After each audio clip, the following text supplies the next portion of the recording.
Assalamualaikum warahmatullahi wabarakatuh. Bismillahirrahmanirrahim. Alhamdulillahilladzi atana bil wahidiyati fadli rabbina. Alhamdulillahi salatu wassalam alaika wal ali ayya khairal anam. Rabbun karim wa anta dzu khulqin azim fashfa'lana indal karim amma ba'du.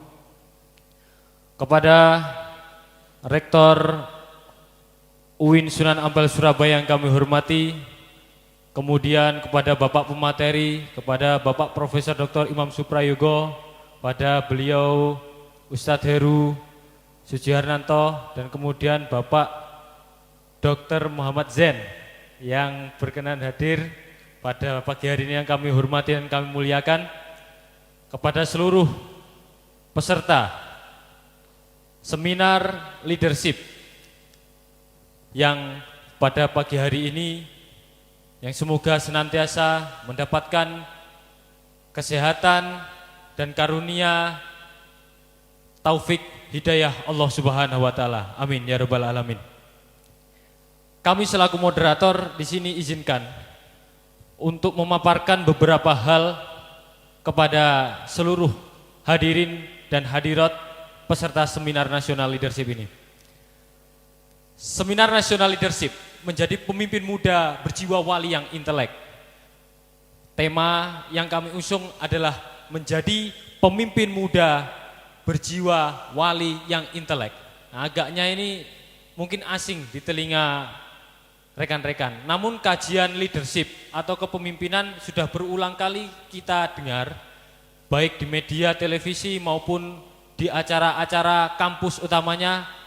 Namun pada kali ini izinkan kami beserta rekan-rekan dengan mendatangkan para ahlinya akan menyampaikan materi leadership menjadi pemimpin muda berjiwa wali yang intelek.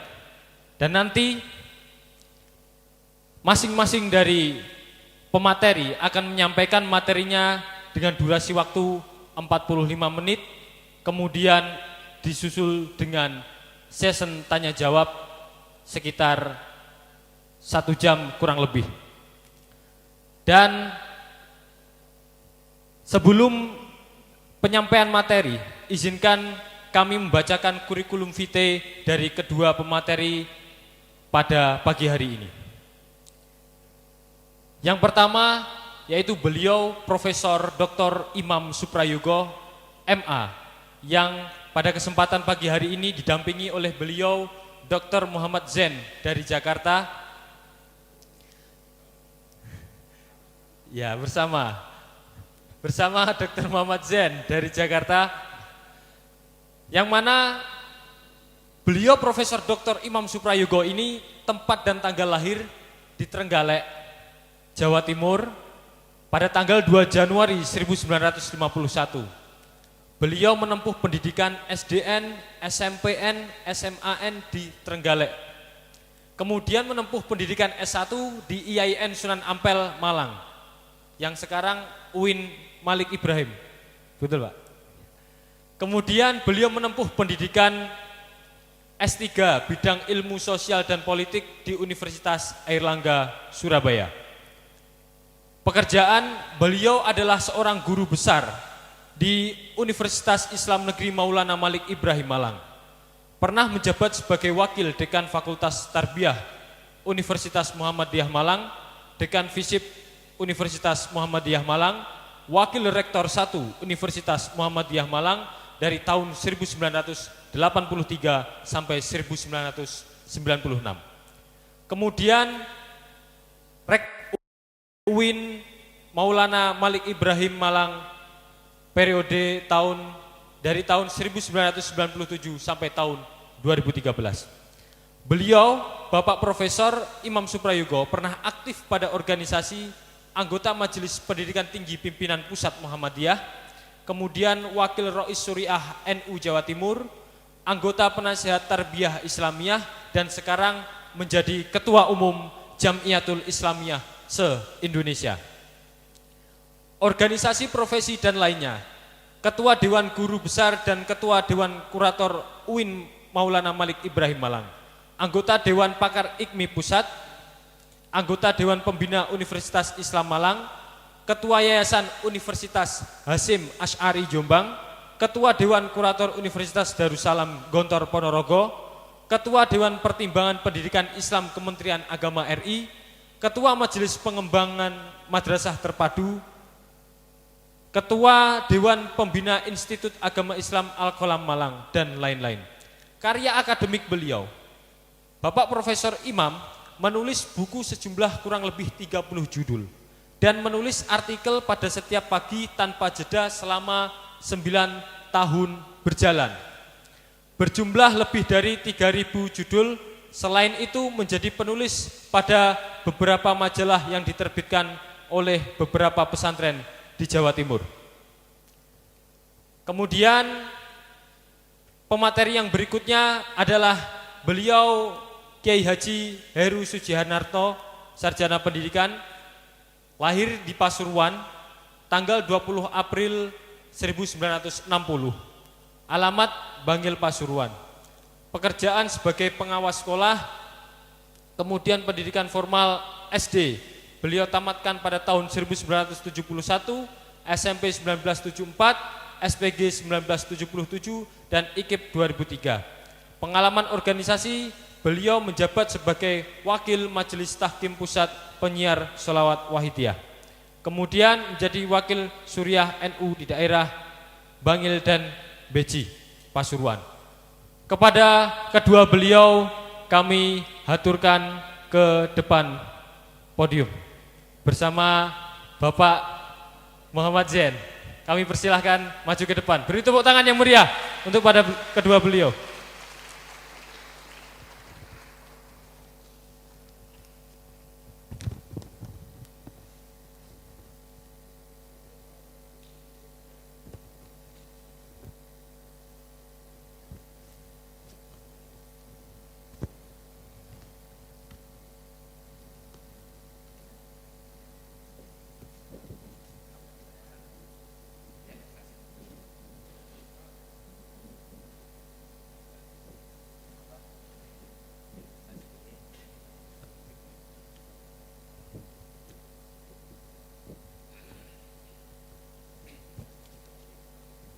Baiklah, hadirin wal hadirat yang berbahagia, marilah kita dengarkan dengan hikmat pemaparan yang akan beliau sampaikan pada seminar kali ini, yang semoga kita dapat memetik hikmah dan ilmu yang akan beliau sampaikan.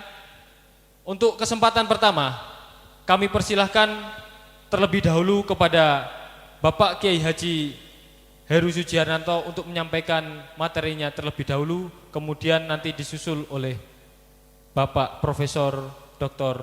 Imam Suprayugo MA. Kepada Bapak Kiai Haji Heru Sujiharnarto, waktu dan tempat kami persilahkan.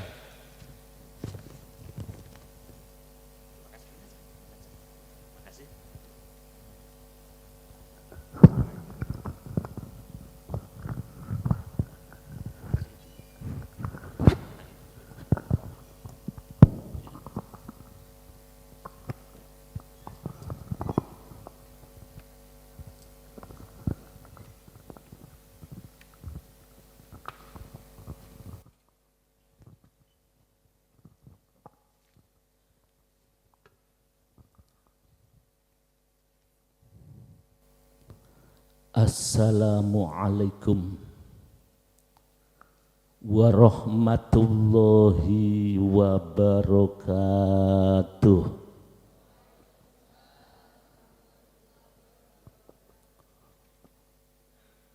Bismillahirrahmanirrahim. Alhamdulillahilladzi huwal ahad Al-wahidus somadu yahdilir rosyad alladzi lam yalid walam yulad walam yakullahu kufuwan ahad. Allahumma ya aliyu ya azim sholli ala sayyidina Muhammadin zil qadril azim wa ala alihi wa sahbihi wa barik wa sallim wahdina wa binas siratal mustaqim.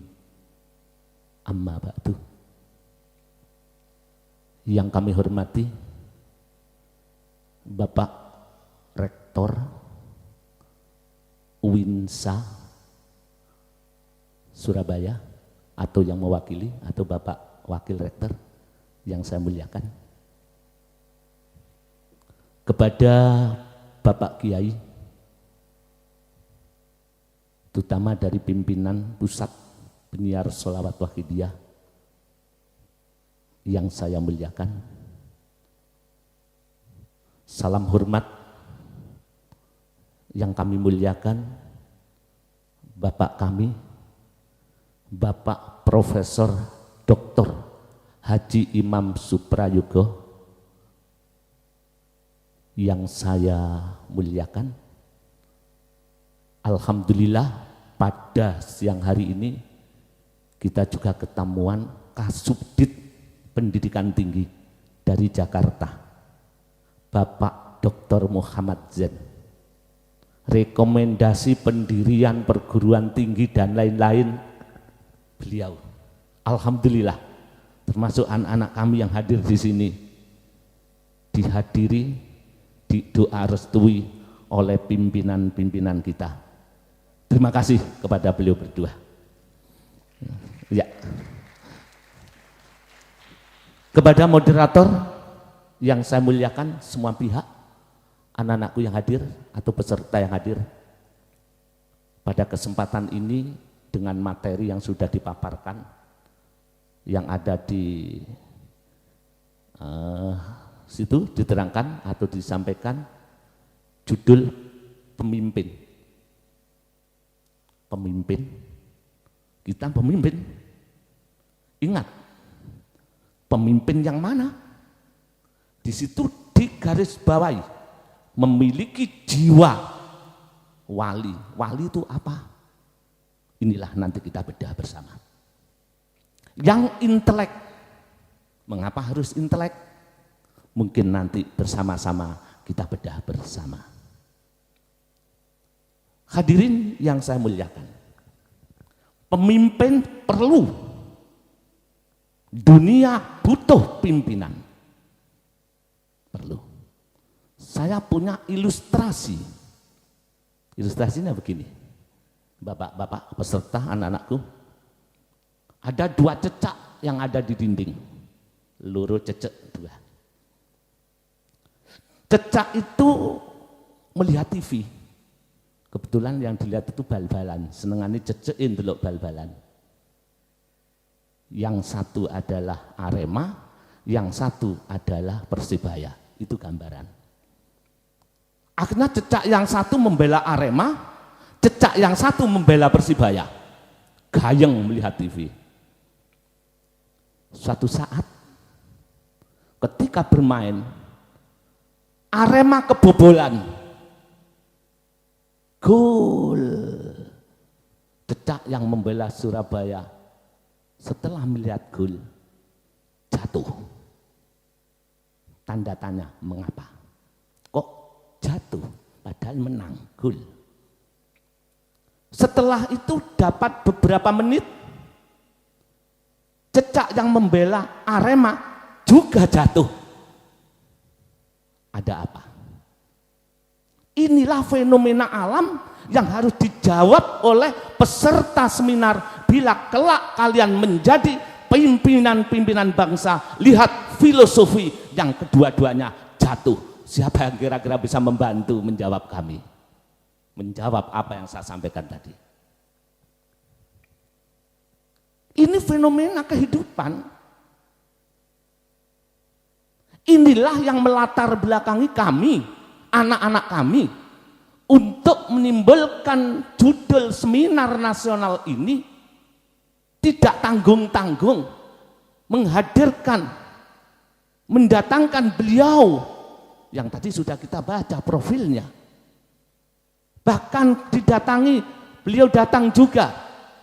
Maaf, sangat kita perlukan Kasub Dinas Pendidikan Tinggi, jauh-jauh dari Jakarta.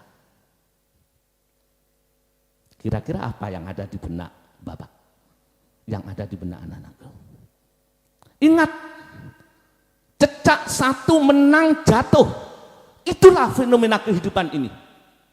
Karena ketika gol Arema kalah, saking bangganya, saking senangnya, cecak bertepuk tangan, jatuh. Satu. Cecak yang satu melihat lawannya jatuh, dia bertepuk tangan, kapok jatuh, jatuh lagi. Inilah fenomena adanya pimpinan-pimpinan yang berjiwa Rasul. Kita bedah nanti. Jenengan kita ini akan menjadi pimpinan loh.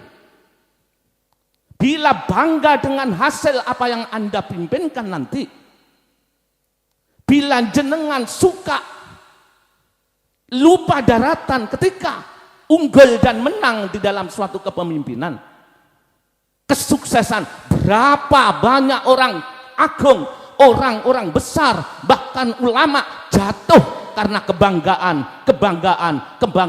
lupa diri bahwa itu bukan siapa-siapa, bukan apa-apa, itu semua kehendak Allah. Dia jatuh karena lupa bahwa semua itu bukan miliknya. Tepuk tangan dulu lah supaya tidak ngantuk. Iya, tepuk tangan. Buat anak-anak saya dulu, buat panjenengan semua. Awas, ternyata cecak melihat gol, tepuk tangan malah jatuh. Semoga tepuk tangan jenengan tadi tidak membuat jenengan jatuh. Tidak membuat kita jatuh. Satu. Yang kedua, yang kalah kok melok jatuh? Karena ketika melihat lawannya, melihat teman satu kompetisi, jatuh, timbul hati jahat. Dia suka menari-nari di penderitaan orang lain. Dia tidak malah menolong orang lain. Timbul hati jahat, malah bertepuk tangan ketika ada temannya jatuh lagi. Karena dia lupa bahwa kehidupan ini adalah dinamika, ada yang naik, ada yang turun. Itu harus jadi pegangan bahwa semua itu harus semakin rapat di dalam pendidikan ini. Inilah kami mengambil judul seperti itu supaya jenengan, tapi saya iya, latar belakang mengapa pimpinan sekarang ini kok harus kita jadikan pimpinan ini benar-benar memiliki jiwa wali. Kita jangan berandai-andai wali seperti yang panjenengan umumnya masyarakat itu. Berjiwa wali di sini adalah berjiwa nubuah Rasul, itu ada di dalam dada. Karena melihat latar belakang seperti ini, maka butuh tangan-tangan halus. Bukan hanya untuk membimbing, bukan hanya untuk menuntun, tapi menyentuh jiwa bangsa ini. Maka latar belakang inilah, karena adanya krisis karakter. Zaman ini krisis karakter. Peserta seminar, kalau kekayaan bangsa ini sudah, sumber daya alamnya sudah luar biasa, orang berilmu pengetahuan, bahkan berilmu agama sudah tinggi, tapi adanya krisis karakter inilah yang menjadikan dunia ini akan menjadi kiamat. Bahkan bangsa yang berpancasila ini yang bersatu padu NKRI akan bisa hancur karena karakter anak-anak kita, bangsa kita, dan ini butuh sentuhan dari pimpinan-pimpinan yang berjiwa wali dan intelek. Karakter. Loh, kalau begitu orang yang memiliki jiwa pimpinan itu, kalau ini jelas adanya krisis karakter, sing digandani opo? Ini sing didandani opo nih? Bapak Dr. Zen bisa bahasa Jawa, kalau saya ngerti itu masih bisa ya. Ingat saudara, dalam tubuh ini bermacam-macam onderdil. Jadi nanti kalau itu tidak urut saya walak-walik, intinya sama. Dalam jiwa saya, di Wanjenan itu banyak alat tubuh. Onderdil di sini. Satu onderdil tubuh inilah yang menentukan bangsa ini bangkit atas pimpinan-pimpinan muda sehingga 25 tahun yang akan datang timbul generasi emas, tergantung dari jenengan semua anak-anakku yang masih kuliah ini, mampukah untuk menelurkan generasi emas yang mana ada satu onderdil yang harus panjenengan perbaiki. Ada satu onderdil dalam tubuh ini. Bila itu baik, onderdilnya apik, semua jadi baik. Dirinya baik, ucapannya baik, tangannya baik, langkahnya baik. Bangsa menunggu itu, hadirin. Presiden dengan revolusi mental menunggu itu.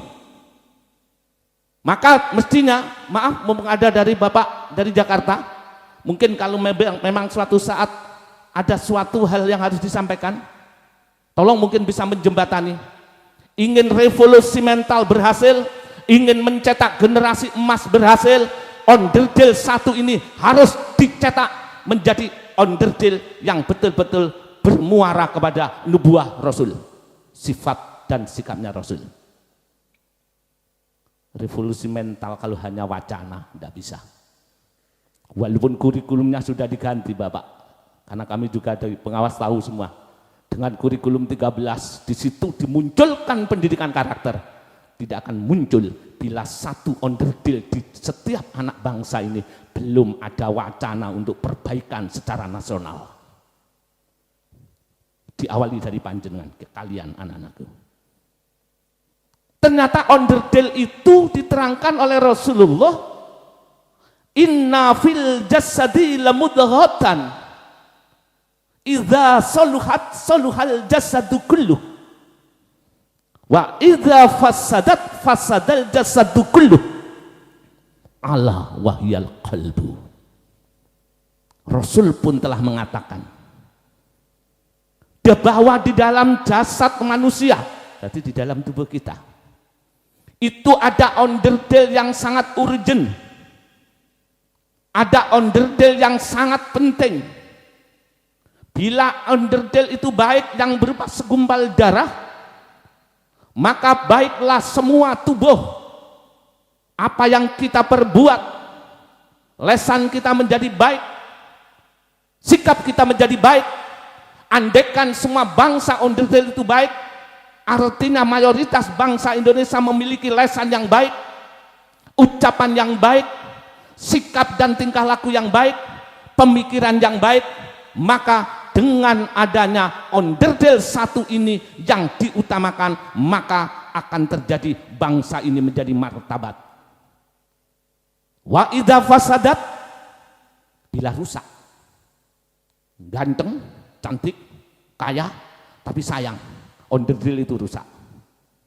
Idza fasadat fasadal jasadu kulluh.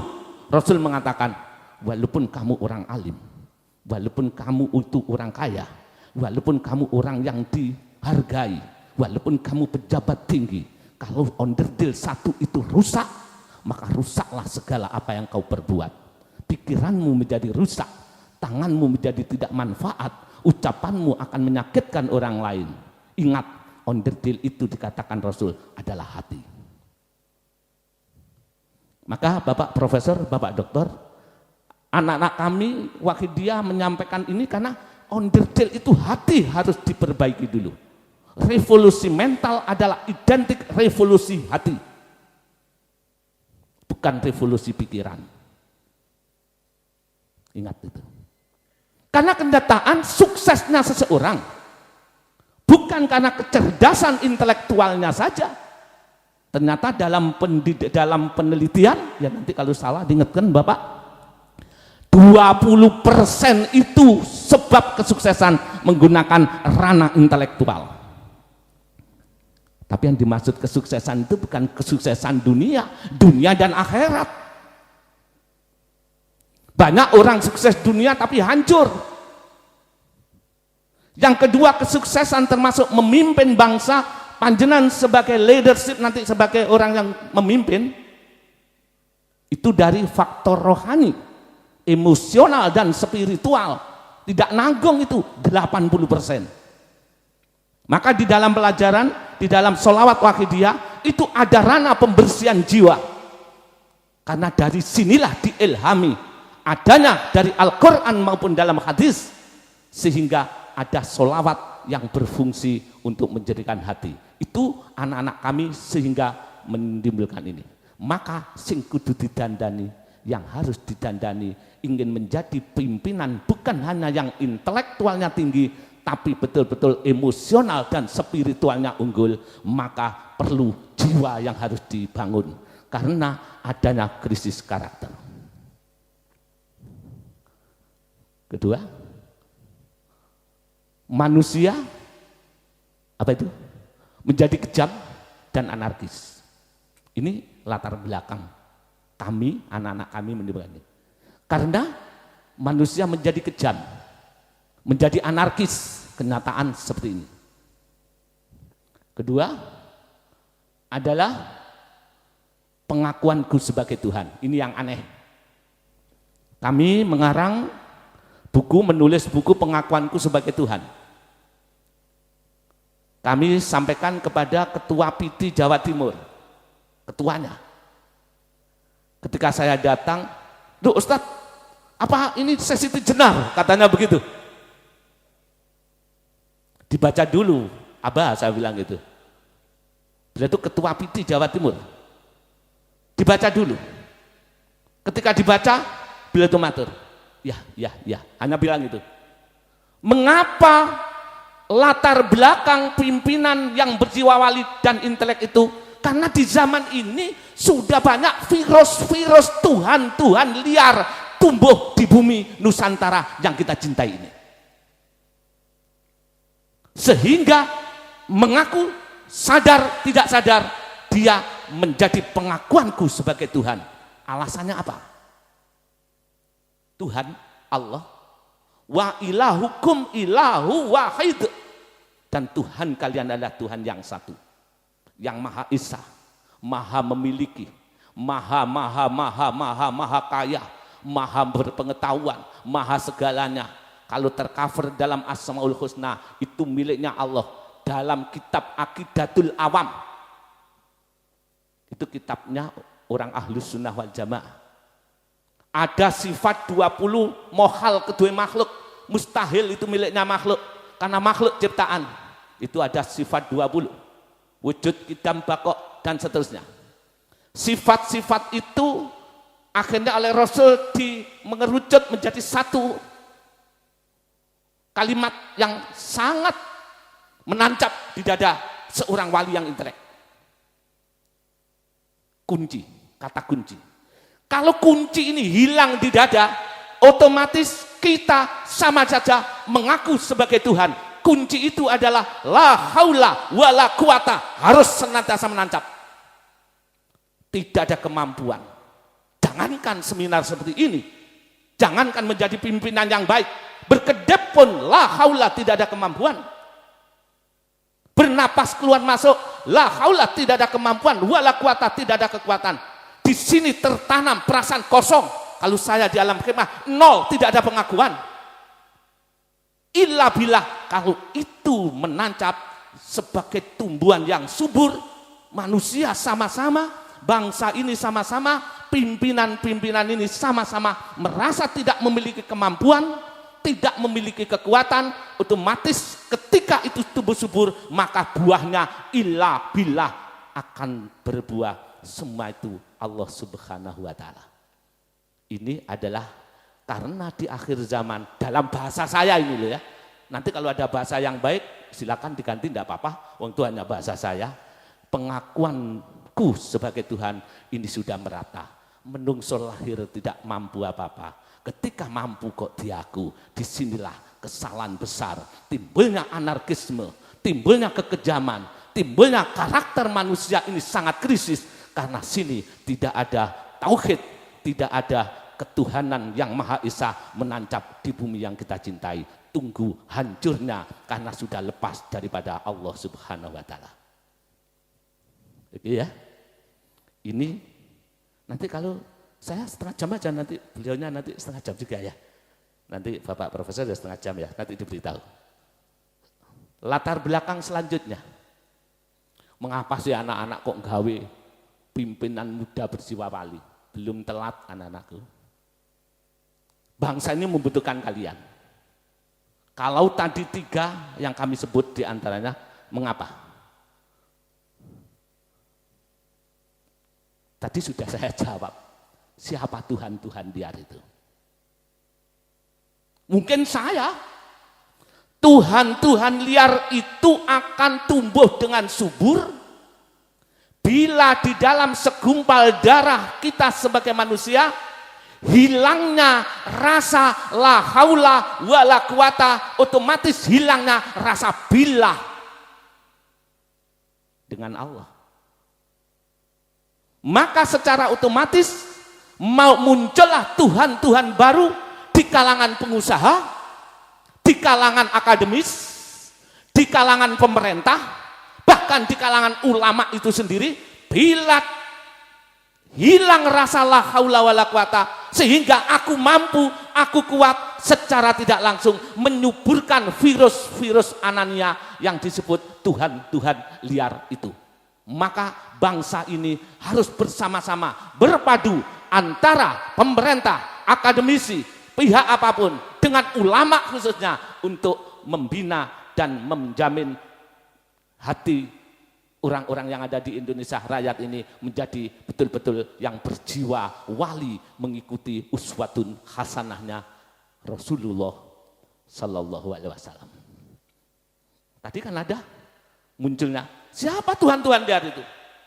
Lah kita pokok merasa hilang rasa mampune, hilang merasa kuat, diganti merasa mampu dan kuat. Saat itu cokol Anania. Anania itu pengakuan Tuhan, pengakuanku sebagai Tuhan secara halus. Maka kalau kami di sini ditulis penulis buku pengakuanku sebagai Tuhan, itu karena diilhami itu, Romo Yai Harun. Bukan hal yang sepele. Kenyataan dengan judul itu banyak orang-orang penasaran dan akhirnya mengetahui dalamnya. Pokoknya anak-anakku, kalau hilang rasa la haula wala quwata di hati hilang, akhirnya cukul aku mampu, aku kuat. Saat itu kita akan mengaku sebagai Tuhan. Itu miliknya Allah kok diaku. Oke ya? Lanjut. Siapa itu? Ya ini. Yaitu anak-anak bangsa yang karena hilangnya rasa tidak ada kemampuan, jebolnya rasa tidak ada kekuatan, padahal itu akidah.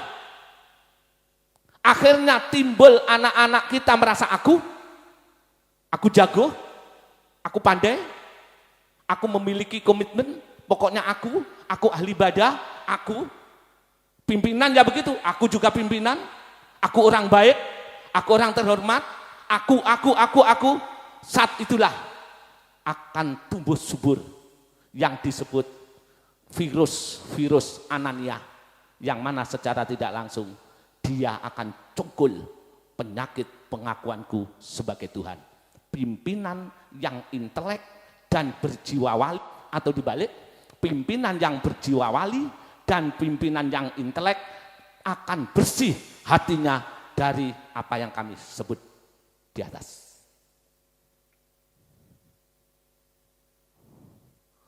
Terus disinilah manusia tidak mau mengalah, koyok cecek mau. Ketika menang berbangga diri, jatuh. Berapa orang besar jatuh karena berbangga diri? Berapa orang besar jatuh karena salah berucap? Ini timbul tidak mau merendah. Ketika yang satu jatuh, dia seneng, bangga, tepuk tangan, jatuh juga. Akhirnya semuanya ikut jatuh. Terus sehingga timbul anarkis di mana-mana karena menginginkan dirinya harus di atas. Pimpinan yang intelektual berjiwa wali atau pimpinan yang berjiwa wali adalah pimpinan yang tidak ingin menonjol, sesuai dengan apa yang disampaikan oleh Syekh Ibnu Athaillah As-Sakandari, idfin wujudaka fil ardil khumuli. Andaikan kamu ini menjadi pimpinan, kebetulan waktu itu Sayyidina Umar sebagai khalifah jadi pimpinan. Wahai Umar, kalau kalian ingin nasihatku karena diperintah Rasul, Anda adalah khalifah, Anda adalah presiden, Anda adalah pimpinan. Ingat, kalian tidak akan mampu, kamu tidak akan mampu memimpin bangsamu umat Islam di saat itu. Supaya mampu, kamu harus menjadi uswatun hasanah, contoh. Idfin wujudaka fil ardil khumuli. Apapun keunggulanmu sebagai pimpinanmu, tanamkan wujudmu, wujud sebagai orang besar, wujud sebagai ABCD dan bla bla bla bla ke dalam bumi kesamaran, artinya tenggelam ke dalam bumi kesamaran.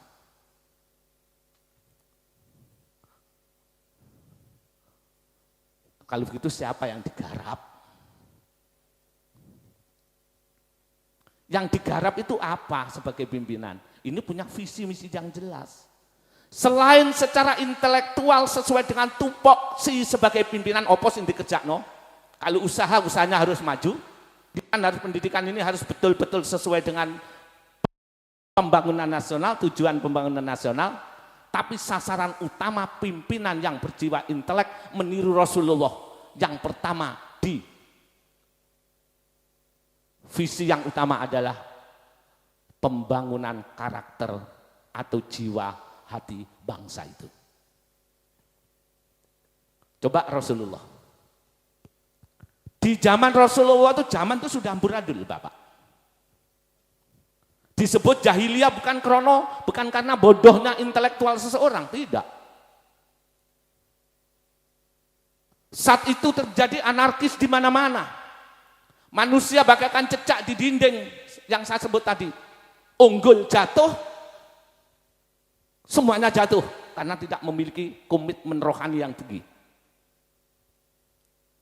Ketika itu Rasul datang pertama kali, yang dididik kepada umat tauhid jiwa.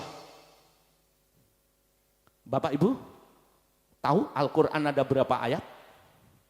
Sudah jelas anak-anak kami yang dari agama Islam. 6.666 ayat.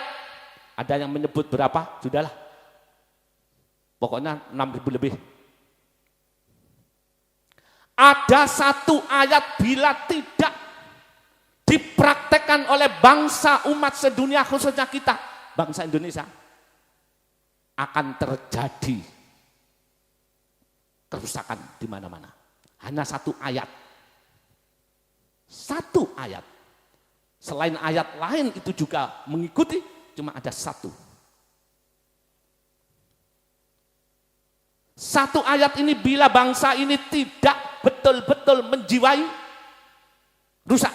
Termasuk kami, saya. Satu ayat. Ayatnya pendek, simple. Iqra. Ya, Iqra ya. Lanjutannya, Iqra. Bismillahirrahmanirrahim. Hanya Iqra-nya saja. Bangsa ini bodoh bila tidak mampu mengejawantahkan Iqra. Bangsa ini tidak maju, jenengan sebagai pemimpin nanti gak bisa memajukan bangsa atau yang dipimpin kalau panjenengan tidak bisa membaca Iqra, peluang tidak pernah dibaca. Tapi ada satu yang lebih sensitif. Bila ini tidak, silakan maju, silakan berhasil, tapi akan terjadi kerusakan. Ada satu yang tidak pernah dibaca oleh bangsa ini. Iqra, Iqra, bacalah. Satu yang tidak pernah dibaca, bacalah. Iqra, bacalah dirimu sendiri. Zaman ini jarang manusia bisa membaca dirinya sendiri. Yang dibaca orang lain, yang dibaca salahnya orang lain. Tunggu hancurnya kepemimpinan kita. Semoga kepemimpinan dari anak-anak kita nanti muncul kepemimpinan yang barokah. Iqra, bacalah dirimu sendiri sehingga manusia gak iso moco awak dhewe. Maaf, Bapak. Sudah? Waktunya sudah cukup. Sebentar, lek wis gak iso moco awak dhewe, cukul sifat adigang, adigung, adiguna. Bagaimana orang yang dipimpin bila pemimpinnya merasa aku adalah orang yang memiliki kemampuan. Adigang, aku memiliki ilmu pengetahuan yang tinggi. Adiguna, aku memiliki latar belakang. Hilangkan.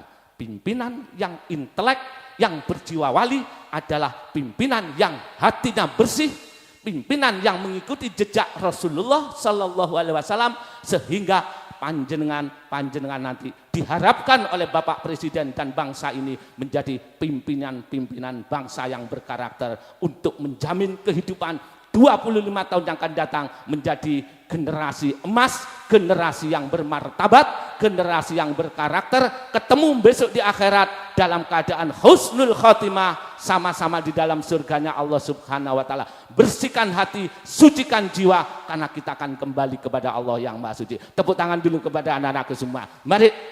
Terima kasih.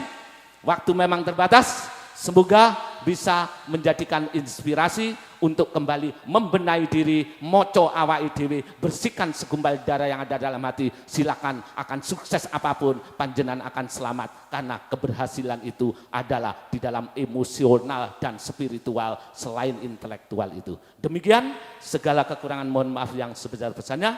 Wabillahi taufiq wal hidayah. Wassalamualaikum warahmatullahi wabarakatuh. Waalaikumsalam warahmatullahi wabarakatuh. Ya, terima kasih. Langsung saja kepada sangat luar biasa sekali penyampaian dari Bapak Kiai Haji Heru. Langsung saja kita kepada Bapak Profesor Dr. Haji Imam Suprayogo untuk menyampaikan materi berikutnya tentang leadership pada pagi hari ini. Silakan.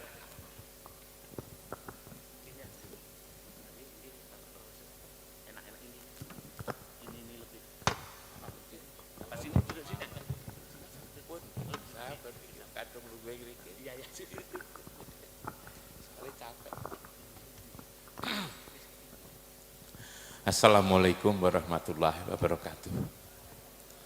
Alhamdulillahirabbil alamin. Sholatu wassalamu ala asyrofil anbiya'i wal mursalin. Sayyidina wa maulana Muhammadin wa ala alihi wa sahbihi ajmain. Amma ba'du. Yang saya hormati para pemuka sholawat Wahidiyah, Pak Heru, Pak Harun, lalu juga bapak-bapak yang lain, Bapak Sekretaris Kopertais Kemahasiswaan, Pak Dr. Zen. Dr. Zen ini adalah Kasubdit Kelembagaan dan Akademik di Kementerian Agama Pendidikan Tinggi. Jadi kalau Pak Harun mau menambah jurusan, itu kan, beliau ini yang tukang ngurus ya beliau ini. Kalau tidak ada beliau ini ya tidak bisa. Beliau ini juga yang memberi beasiswa di mahasiswa itu ya beliau ini. Kalau mau sekolah ke luar negeri ya lewat beliau ini. Jadi ini urusan akademik, urusan kelembagaan. Orang penting banget ini. Kalau ngundang Pak Zen ini kalau hanya 2-3 kali belum tentu lalu datang. Nah ini saya telepon datang, kebetulan pas sama-sama di Surabaya. Nanti akan saya ajak ke Malang. Karena itu penting. Dan beliau juga punya cerita tentang sholawat Wahidiyah ini. Di laptopnya ini ada kisah-kisah sholawat Wahidiyah itu. Nanti setelah saya beliau itu. Tidak ada saya, beliau ini malah lebih ngerti sholawat Wahidiyah daripada saya tidak paham. Dan semuanya yang berbahagia, marilah kita selalu bersyukur kehadirat Allah atas limpahan rahmat, taufik dan hidayahnya kita dalam keadaan sehat, gembira, berbahagia. Sholawat dan salam kita persembahkan kepada anutan kita Muhammad Rasulullah Sallallahu Alaihi Wasallam yang telah mengeluarkan kita semua dari alam gelap, alam kegelapan pada alam yang terang benderang ini. Bapak-bapak, ibu dan saudara-saudara sekalian, saya senang sekali diundang di seminar komunitas Wahidiyah ini, apalagi membahas kepemimpinan. Dari situ saya kenal Pak Heru, saya kenal, kalau Pak Harun saya sudah pernah kunjung ke kampusnya, saya diminta untuk berceramah. Waktu wisuda sarjana saya kenal bapak-bapak semua yang lain. Saya senang sekali, hanya memang waktunya terbatas, itu saja sesungguhnya. Tapi saya terkesan dengan moderator tadi. Kita ini sudah berkali-kali seminar, diskusi tentang kepemimpinan, leadership, tapi kok enggak muncul-muncul gitu ya, pemimpin-pemimpin yang hebat gitu. Memang seminar begini ini tidak akan menghasilkan itu sesungguhnya, enggak akan. Sampai sehari-hari seminar juga enggak akan. Lahir pemimpin itu, pemimpin bukan karena seminar kok itu ya. Hanya kita silaturahmi begini aja, tapi jangan berharap ada pemimpin lahir dari seminar itu kan. Pemimpin itu lahir dari orang-orang yang suka sholawat wahidiyah sesungguhnya. Amin.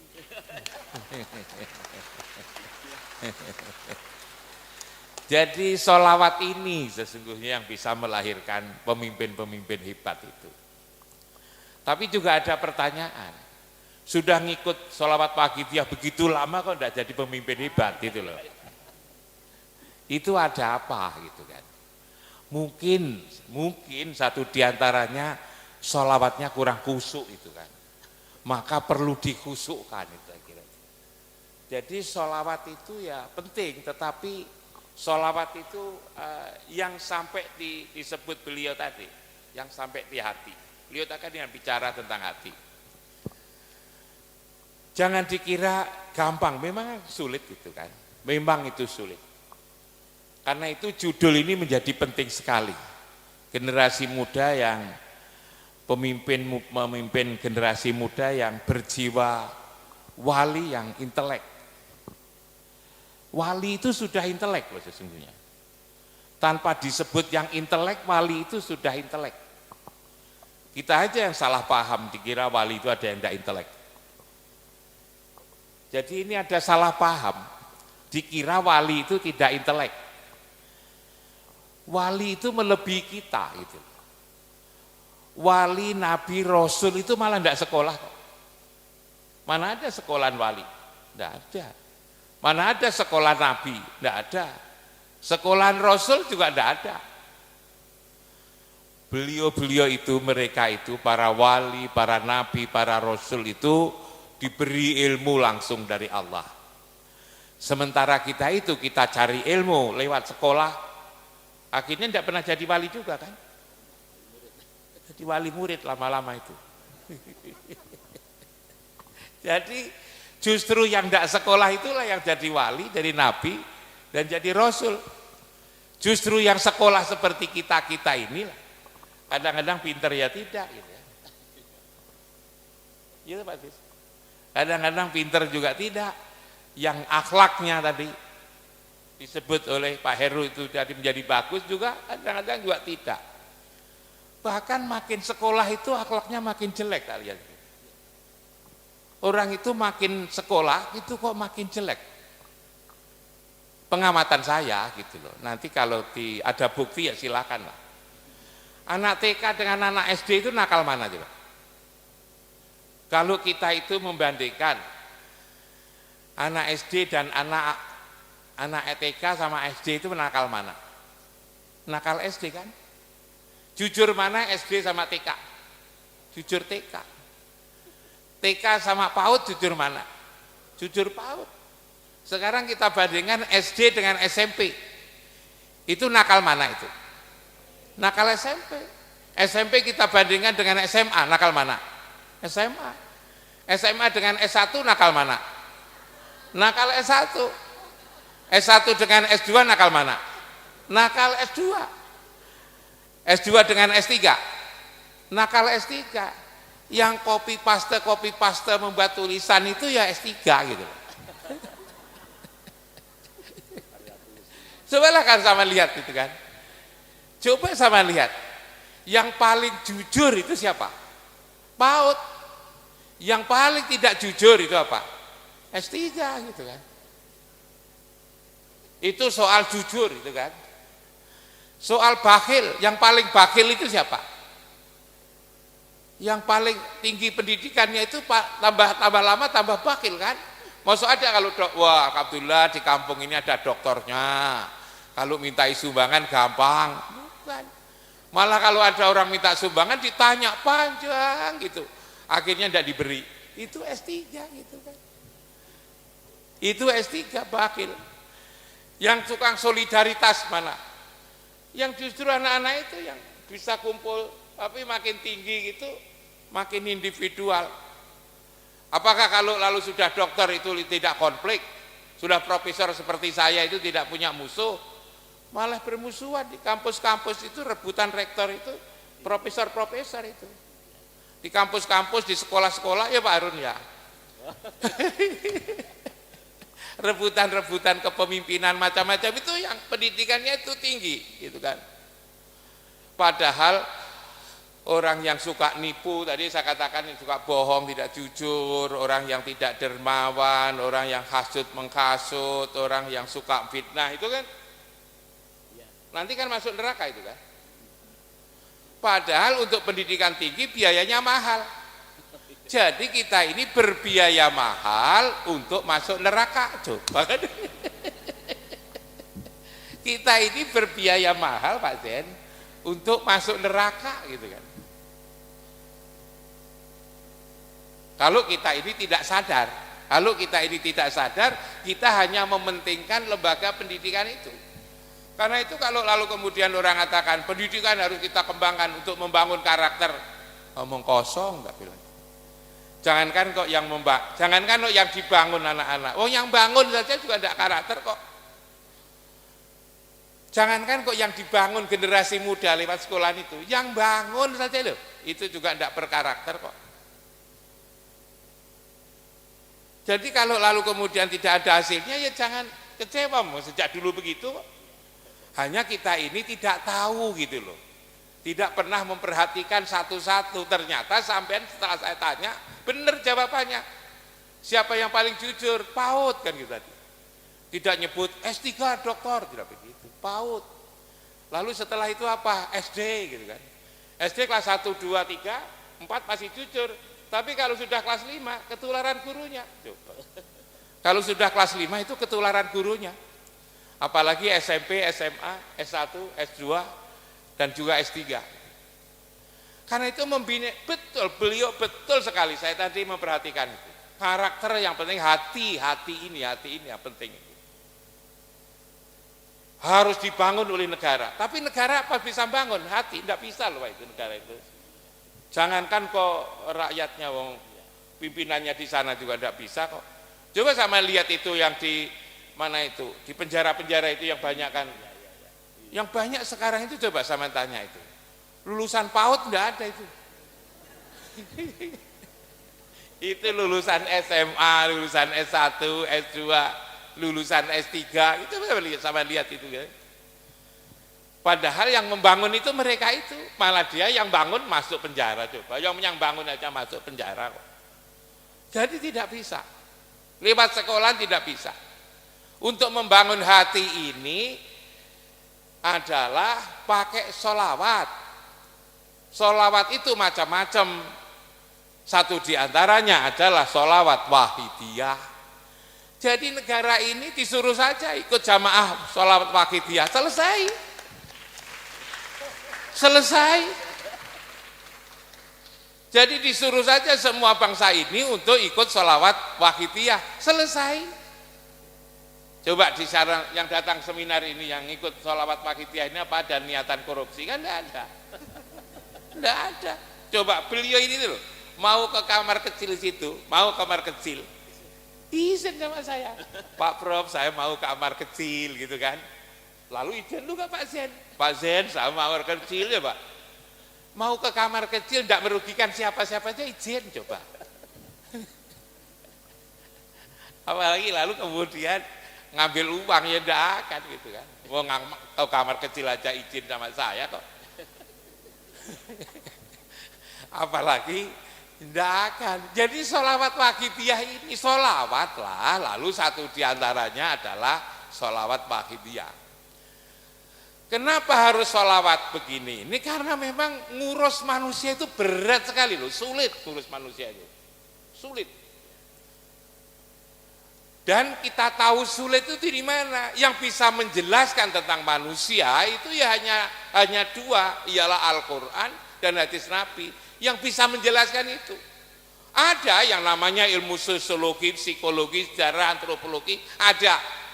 Tapi belajar yang bukunya tebal-tebal itu tetap saja tidak jelas manusia itu siapa. Yang bisa jelaskan tentang manusia itu adalah Al-Quran dan juga hadis Nabi. Disebut di sana innal insana li rabbihi lakanu, bahwa manusia itu kepada Tuhannya saja itu ingkar. Kepada Tuhannya itu ingkar. Apalagi hanya kepada gurunya, kepada tetangganya, kepada rektornya, ia ingkar. Coba kalau tidak diwajibkan di absen itu mereka itu sudah, yang penting aku jadi mahasiswa, lek perlu tidak masuk gitu kan. Tiga gelar ya gelem gitu kan, karena ya tidak. Ya seperti itu tuh Pak. Innal insana li rabbihi lakanut. Innal insana layabgho. Innal insana lafi khusrin. Dalam suasana merugi. Innal insana khuliqa halu'a. Dalam keadaan keluh kesah manusia itu. Alhaakumut takasuru hatta zurtumul maqabir. Manusia itu selalu dilupakan dengan takasur itu. Manusia itu adalah qalilam man tashkurun. Sedikit sekali yang bersyukur. Yang insan-insan itu siapa? Bukan lalu kemudian sampean yang kayak begitu itu saya tidak. Ya termasuk saya gitu loh. Kalau saya ngomong tadi seperti itu, innal insana la yatqa, innal insana li rabbihi lakanut, innal insana la fi khusrin, alhaakumut takasuru hatta zurtumul maqabir. Lalu yang sulit-sulit itu sampean, yang di sini tidak. Ya termasuk puter ini semua. Kita ini manusia kok. Kita itu manusia. Yang paling sulit itu seperti katakan beliau tadi, membaca orang lain bisa, tetapi membaca diri sendiri ini yang tidak bisa. Padahal membaca orang lain itu tidak diperintah. Yang diperintah itu adalah membaca diri sendiri.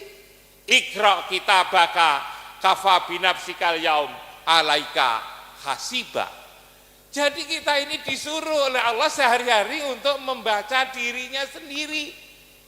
Apa yang kita lakukan sehari-hari ini kita baca, itu sudah cukup. Kafa binafsikal yaum alaika hasiba. Itu kan Quran mengatakan seperti itu. Jadi kalau kita menghadapi orang lalu kemudian sulit, negara itu kayak begini, ya memang ciri khas manusia itu kayak begitu kok.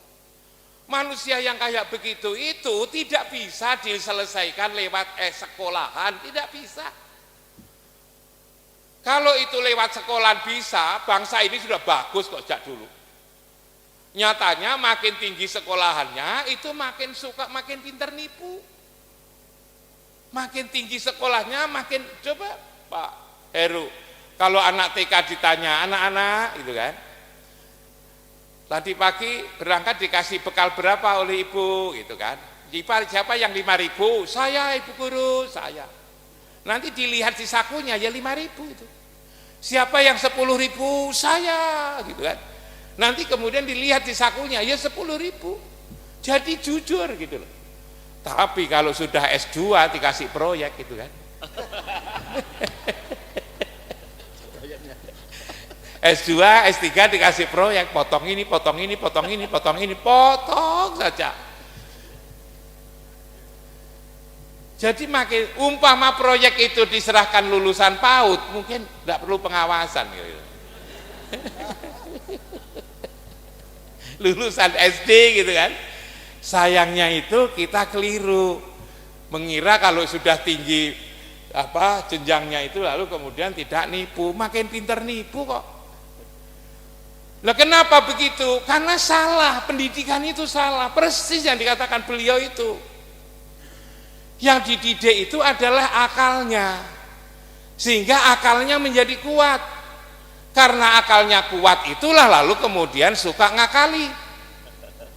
Karena akalnya kuat maka suka ngakali dan selalu akal-akalan.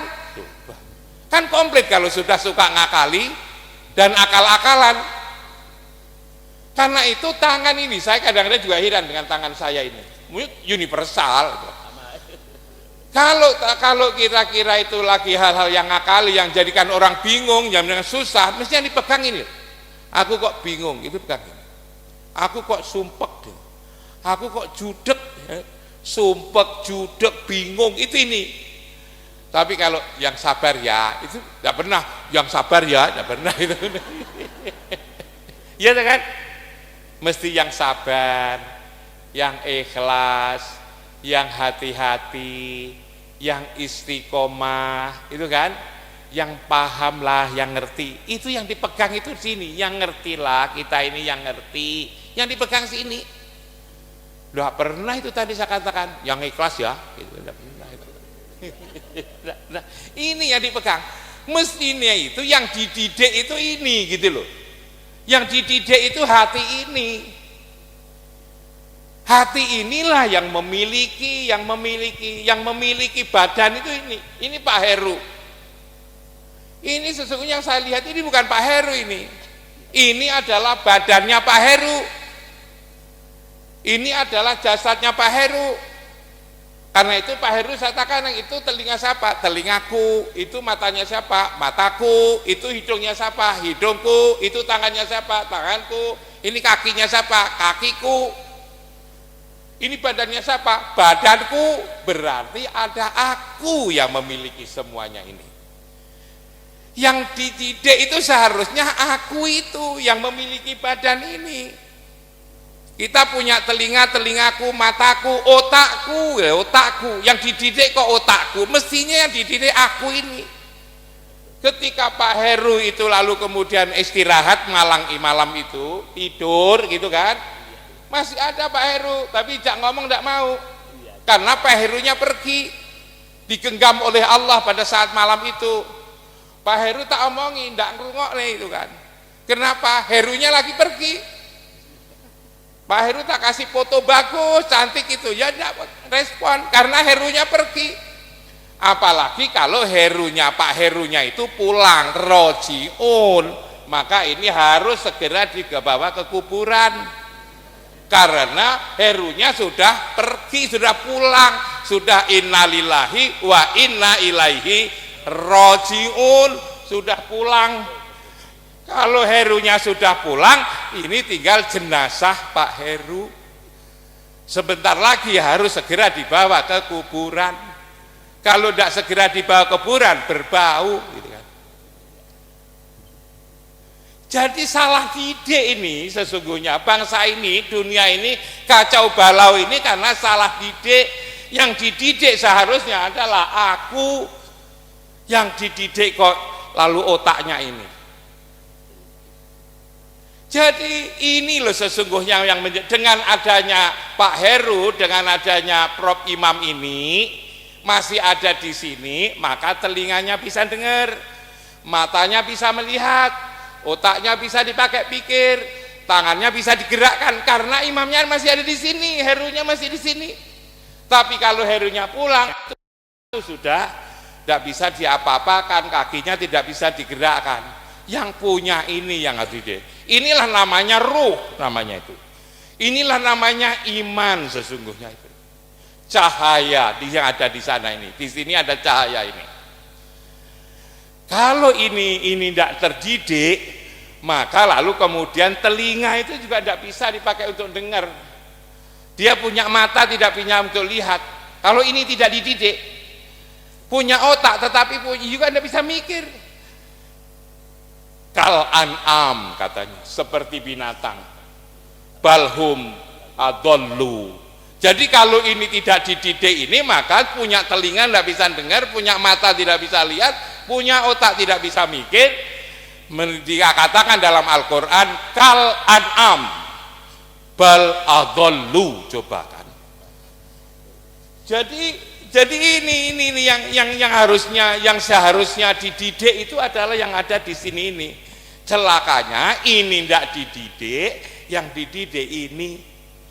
Karena itu mestinya itu kita kembangkan lewat seminar ini dari ruhiologi, ruh itu ruhiologi kepada nalarologi.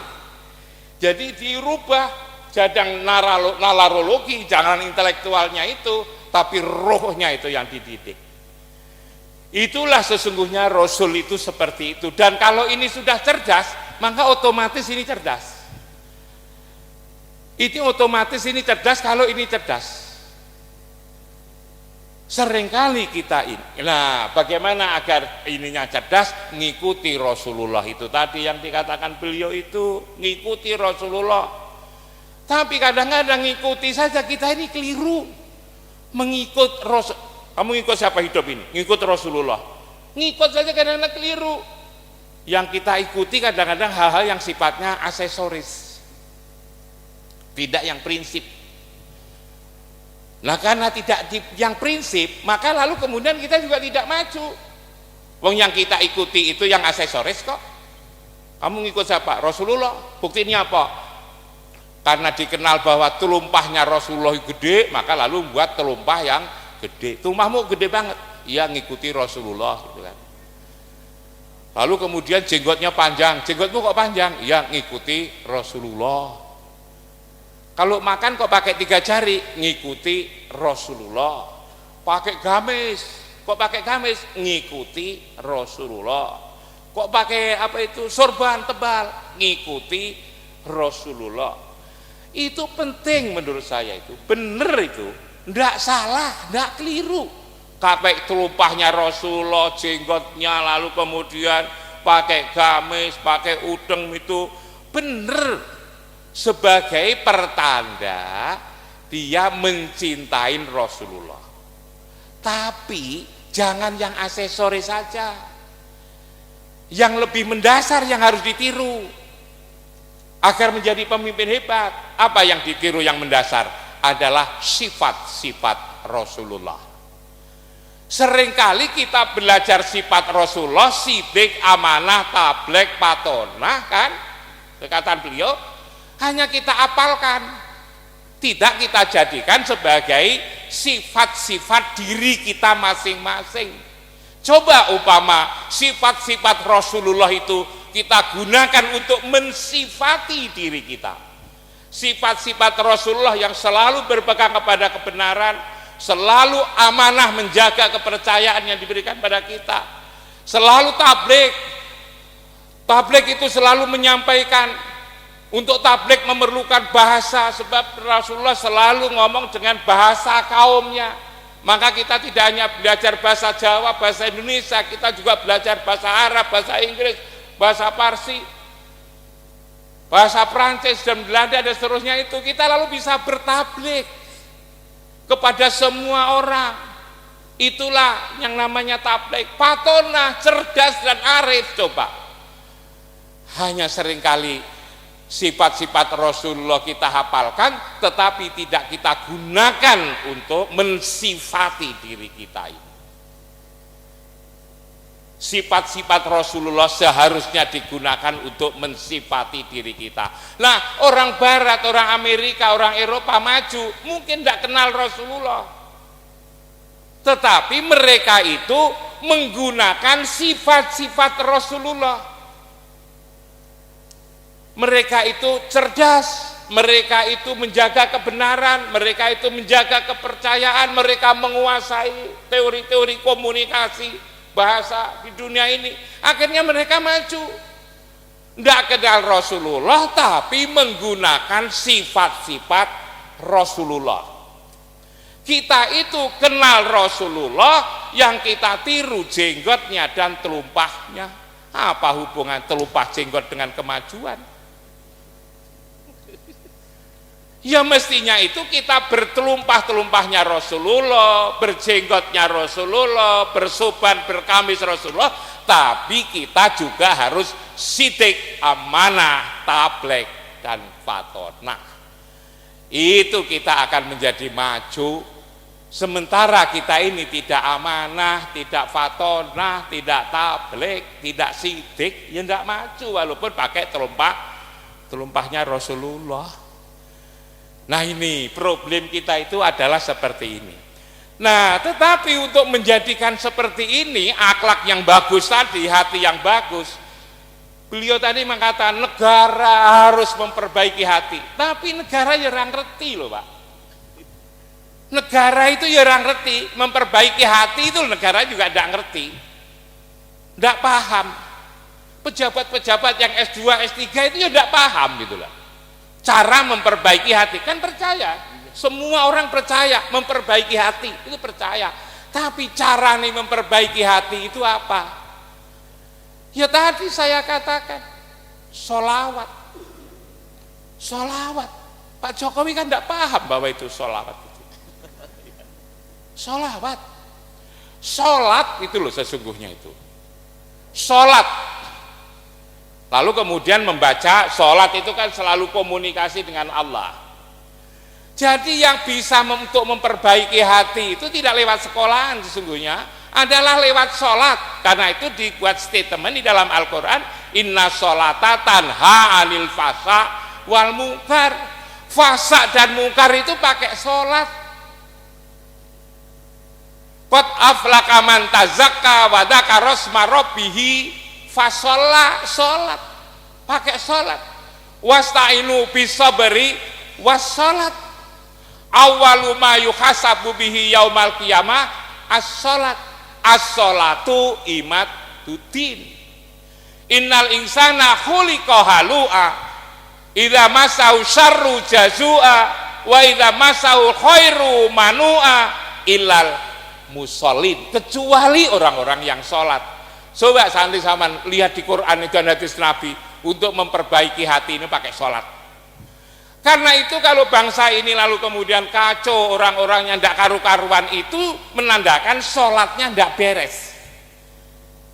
Kalau Pak Heru tadi mengatakan hatinya orang kacau balau itu karena sholatnya tidak beres.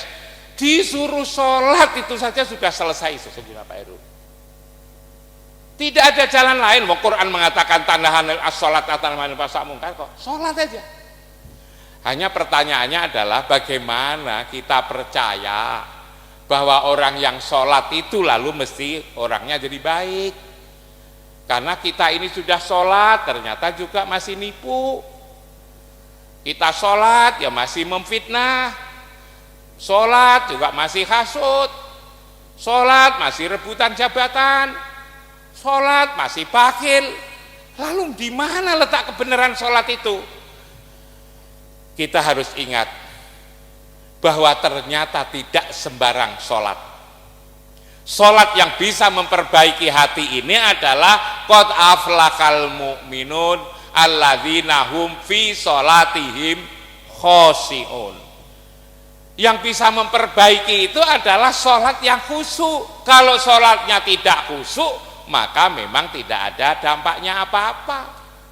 Sholat yang tergesa-gesa, yang waktu sholat saja tidak ingat Allah, maka juga tidak ada dampaknya apa-apa. Mungkin sholawat tadi, sholawatnya hafal, tetapi kalau itu sholatnya itu sholawatnya tidak khusyuk, juga tidak punya dampak apa-apa. Sudah lama ikut sholawat wahidiyah, tetapi juga tidak ada bedanya. Kenapa? Ya sama dengan ketika sudah lama sholat tadi. Sholat itu harus khusyuk, sholawatnya juga harus khusyuk. Khusyuk yang mana? Khusyuk itu adalah yang alladzina yadunnuna annahum mulaku rabbihim wa annahum ilaihi raji'un itu. Jadi yang sholat yang merasa kita itu ketemu dengan Allah. Kalau kita tidak yakin ketemu dengan Allah, maka juga tidak ada dampaknya apa-apa itu. Karena memang sholat yang berdampak itu adalah sholat khusyuk. Secara syar'i, syariah sudah terpenuhi, tetapi secara hakikat itulah yang belum terpenuhi. Lah sholat khusyuk itu yang seperti apa? Mesti harus kita belajar babus sholat lagi kalau begitu. Gitu kan? Babul sholat, babut toharoh, ada babus sholat. Sholat yang khusyuk itu harus tahu siapa yang sholat. Ketika sholat khusyuk itu harus jelas siapa yang sholat. Ini bukan Pak Heru ini badannya Pak Heru. Pak Herunya sendiri ada di dalam tadi, yang disebut yang ada sini bagus tadi. Sesungguhnya bukan hatinya, apa yang ada di dalam hati sesungguhnya. Kan? Yang sholat itu yang Pak Heru itu harus sholat, bukan badannya saja sholat. Bukan lalu kemudian ucapannya yang sholat, tapi Pak Herunya itu loh yang sholat. Maksud saya begini, ketika kita Allahu Akbar, yang bunyi Allahu Akbar itu Pak Heru. Lalu kemudian baca Al-Fatihah, baca ruku, baca itidal, sujud, itu Pak Heru. Tapi seringkali kita ini Allahu Akbar, begitu Allahu Akbar kita ini di mall gitu loh. Orangnya sholat, tapi Pak Herunya di mall. Prof Imam sholat, tapi Prof Imam sendiri itu ada di kampus. Ingat HP, ingat mall, ingat utang, ingat anak, ingat ini. Lewat sholat kok, ingat macam-macam. Mestinya ketika kita sholat, kita itu, hati kita itu sholat. Tidak boleh ke mall, tidak boleh kemana-mana. Maka di dalam Al-Quran ada ayat wa makana sholatuhum indal baiti illa bukaan wa tasdiyatan fadukul adaba bima kuntum takfurun. Tidaklah sholat di Baitullah kecuali hanya bersiul-siul dan bertepuk tangan. Fadukul adaba bima kuntum takfurun. Ingat adab itu begitu keras karena kamu menserikatkan Allah. Jadi kalau sholat kita itu hanya badannya, lalu kemudian hatinya tidak sholat, itu sama artinya dengan bersiul-siul, bertepuk tangan. Tapi saya yakinlah jamaah Waqifiyah ini, sholawat Waqifiyah sudah sholat secara utuh. Sehingga lalu kemudian tidak hanya seperti orang bersiul-siul dan bertepuk tangan. Itu di dalam Al-Quran kok. Lalu kemudian juga sholat yang khusyuk itu harus tahu siapa yang disembah, apa yang dipersembahkan, tahu waktunya. Lalu kemudian juga yang paling penting agar khusyuk itu adalah tahu tempat sholat. Ini yang seringkali dilupakan, tempat sholat ini. Kita ini kalau sholat, lalu Allahu Akbar ingat mall, ingat mana-mana itu. Kenapa bisa ingat sekolahan, ingat kampus, ingat mall, dan seterusnya itu, ingat HP, ingat pulpen, ingat lain-lain. Karena dia sholat di tempat yang di situ ada jin, ada setan, dan di situ ada iblis. Digoda itu. Karena itu kalau kita sholat agar khusyuk, maka tempatnya itu harus benar. Di mana tempat yang benar itu? Ialah di mantakhalahu kana aminan. Tatkala orang masuk di situ itu akan aman. Di satu tempat, ialah di Baitullah sesungguhnya sholat itu. Tapi bagaimana kita sholat di Baitullah, kita di sini? Yang sholat itu adalah Pak Heru. Kalau jasadnya Pak Heru di sini, tapi Pak Herunya sendiri ketika sholat harus ada di Baitullah sana. Hatinya yang ada di sana. Kalau hatinya ada di sana, hatinya ada di mall, hatinya di sana, di mana-mana, maka di situ tidak khusyuk. Mahasiswa saya Pak Zen lalu tanya, katanya Prof Imam sholat itu di tempat yang tidak ada iblis, tidak ada setan, tidak ada jin. Lalu bagaimana kita bisa tahu setan gitu kan? Kok kita ini tahu kalau di situ tidak ada setan? Loh sudah sampai ini gede nih, besar-besar kok setan aja tidak tahu. Akhirnya tak beri tawarin, mau ndak tak tunjukin setan, bilang. Katanya mau katanya gitu. Tapi jangan tersinggung loh ya gitu. Tak tunjukin setan tapi kamu jangan tersinggung, tak bilang. Nanti setelah itu jangan-jangan kamu tersinggung. Enggak Pak, dah kalau begitu besok ke pasar dengan bawa uang, nanti akan ketemu setan, tak bilang. Ke pasar beli apa? Beli kaca yang besar.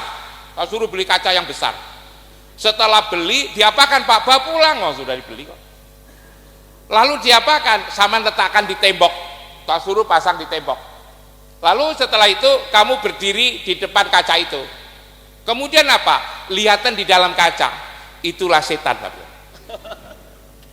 Loh itu kan gambar saya. Ya kan gambar, bukan kamu. Kamu di luar tembok. Yang saya maksud itu yang di dalam tembok itu loh, setan itu, tak bilang itu kan.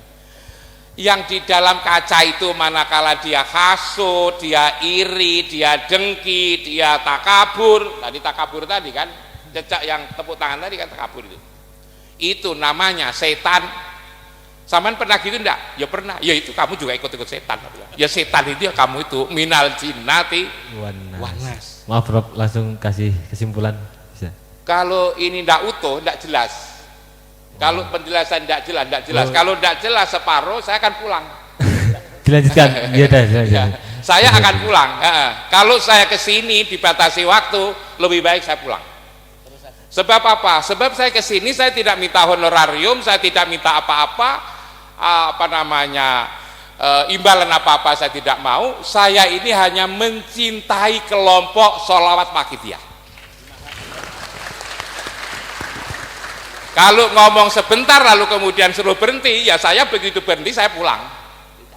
Saya berhenti saya pulang. Daripada saya tidak ikhlas. Gitu kan? Sebab ini harus utuh, kalau tidak utuh tidak jelas. Ya kan, sepotong-potong, tidak jelas. Saya akan memberikan pandangan saya itu yang jelas, sehingga nanti bisa dijadikan bahan diskusi. Anda mungkin baru kali ini jadi moderator, sehingga keliru gitu kan. Tapi tak maafkan.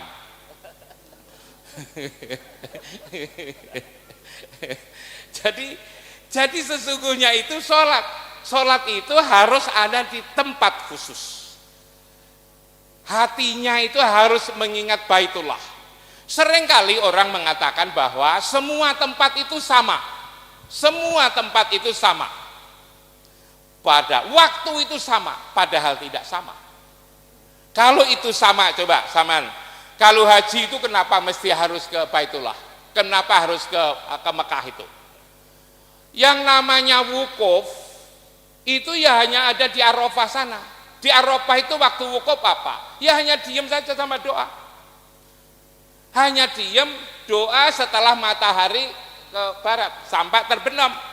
Tapi kalau sampai duduk-duduk di situ, lalu ditanya apa kamu tadi kok duduk? Aku wukuf. Wukuf apa? Wukuf kok di halaman kampus. Wukuf itu ya di sana. Artinya tempat itu beda. Yang namanya sa'i itu hanya dari sofa ke marwah. Kalau disalahin itu namanya tidak sa'i. Yang namanya melempar jumroh itu juga harus di sana. Harus di Mina. Kalau tidak di Mina namanya tidak melempar jumroh. Beda. Tempat beribadah itu sesungguhnya hanya satu, itu kan. Ialah di Baitullah. Tempat beribadah itu hanya satu. Untuk seluruh umat manusia itu adalah satu. Inna awwala baiti wudi'a lin-nasi lalladzi bi Bakkata mubarakan hudal lil alamin. Jadi tempat itu sesungguhnya dijadikan sebagai tempat ibadah itu sejak sebelum Nabi Adam. Inna awwala baiti wudi'a lin-nasi lalladzi bi Bakkata mubarakan hudal lil alamin. Di situ sesungguhnya. Karena itu tempatnya sama. Coba kalau orang beribadah berdoa saja kan sama. Orang berdoa itu bunyinya sama. Orang Katolik bunyinya juga amin kan kalau doa, amin kan gitu kan. Orang Kristen juga amin. Orang Yahudi juga amin. Orang Islam juga amin. Semua orang kalau berdoa itu lalu mengatakan amin kalau mengikuti agama samawi.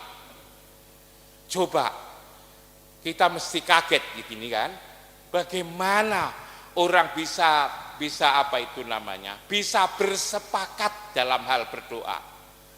Kan tidak pernah kongres umat manusia di dunia, tidak pernah kongres, tidak pernah muktamar, tapi kok bisa mengambil keputusan kalau doa jawabnya mesti amin coba.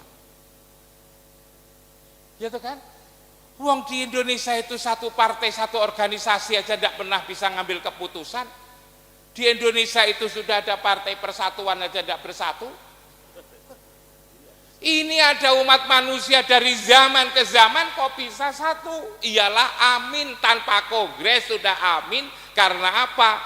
Karena memang Tuhan membuat seperti itu. Siapa amin? Ini kadang-kadang juga tidak jelas. Nah, kalau sholat kita itu sudah ada di situ, maka kita lalu kemudian menjadi ini. Karena itu, kalau menurut rasa saya, ini sholawat wahidiyah akan menjadi lebih khusyuk lagi. Tatkala menyebut tadi, ya Habibi, ya Muhammad, ya Rasulullah, itu Rasulullah itu sesungguhnya jasadnya ada di Madinah, tetapi rohnya itu ada di Baitullah bersama para nabi, para rasul yang berjumlah 124.313. 313 itu rasul, yang kita kenal 25, yang nabi itu ada 124.000 itu. Nah, kalau kita bersolawat, hati kita di situ, insya Allah kita akan menjadi khusyuk. Kalau sholat kita lalu hati kita di situ, insya Allah akan jadi khusyuk. Coba kalau tidak percaya, nanti dicoba saja itu selama 2 bulan, 3 bulan, ketika sholat, sebelum Allahu Akbar, hati kita ada di sana. Saudara-saudara sekalian, ketika membaca sholawat, hati sampai di sana, nanti hati sampai akan menjadi teduh. Hati sampai menjadi sabar, hati sampai menjadi dingin, hati sampai menjadi istiqomah, sampai akan menyenangi sesama, sampai akan menyenangi persatuan, sampai akan menyenangi sholat malam, sampai akan menyenangi Al-Quran. Gara-gara sholatnya sudah menjadi berdampak. Sabar tidak bisa hanya disuruh, kamu yang sabar loh ya, gitu kan. Jangankan yang nyuruh, jangan yang disuruh, wong yang nyuruh aja tidak sabar kok. Kamu yang ikhlas loh ya. Istrinya dibilang kamu ikhlas ya, kamu sendiri juga ada ikhlas kan begitu kan. Jadi ikhlas itu adalah buah daripada sholat khusyuk, daripada sholawat yang khusyuk. Kalau itu sudah dilaksanakan, insya Allah akan menjadi pemimpin yang hebat. Sifatnya, sifat-sifat Rasulullah akan menjadi sifat-sifat kita. Kita selalu kontak. Innallaha wa malaikatahu yusholluna 'alan nabiyyi ya ayyuhalladzina amanu shollu alaihi wasallimu taslima. Di situ fiilnya mudhari, artinya masih berlangsung, maka Allah dan malaikat berkontak kepada Rasulullah, kepada Muhammad. Maka kita juga dianjurkan oleh Allah untuk bersolawat. Itulah sholat daimun, itulah lalu kemudian diekspresikan menjadi sholawat wahidiyah ini. Karena itu sholawat wahidiyah tidak saja penting, tetapi memang itu kebutuhan sesungguhnya itu. Karena itu kalau lalu dikatakan kita tidak akan mencari anggota, kenapa kau tidak cari anggota? Cari itu, cari anggota itu, dicari itu, agar kita ini selamat semuanya lah di dunia. Malah kalau perlu itu ngomong kepada Pak Jokowi, untuk bangsa ini agar maju, agar tentram, agar bebas, inilah saya punya kunci, sholawat ini harus dibaca. Teman-teman saya, pemimpin-pemimpin saya, ulama-ulama saya, tetangga-tetangga saya yang selalu membaca sholawat wahidiyah kok menjadi bagus. Tidak usah malu untuk ngajak pada kebaikan itu. Malah yang salah itu kalau kita itu lalu ragu-ragu, disimpan-simpan sholatnya wahidiyah, disimpan-simpan. Tak lihat, jangan, ini hanya khusus, jangan. Harus disiar-siarkan. Ini barang bagus kok tidak disiar-siarkan. Disiar-siarkan tidak apa-apa. Saya nanti juga akan ikut nyiarkan kok nanti. Demikian itu. Jadi saya ngomong panjang yang di stop itu tadi karena saya itu menyenangi sholawat wahidiyah tadi. Dan kalau kita semua itu nanti sudah berhasil menyenangi sholawat wahidiyah, seminar ini artinya sudah selesai, berhasil. Bukan tatkala kita itu lalu kemudian cerita piper ini piper nanti ya ndak, maka saya ndak buat piper, saya suudon dikit-dikit paling-paling ndak dibaca itu kan. Tetapi saya ingin teman saya ini biar seneng ya, 5 menit 10 menit sebelum tak akhiri. Pak Zen. Sini Pak Zen, duduk sini Pak Zen.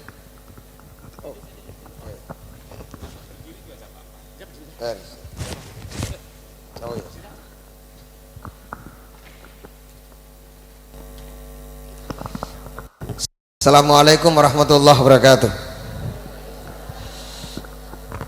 Alhamdulillahi haqqa hamdih wassalatu wassalamu ala afdali khalqih Sayyidina Muhammadin khatami anbiya'i wa rasulih wa ala alihi wa sahbihi wa kafati ummati wa ba'du.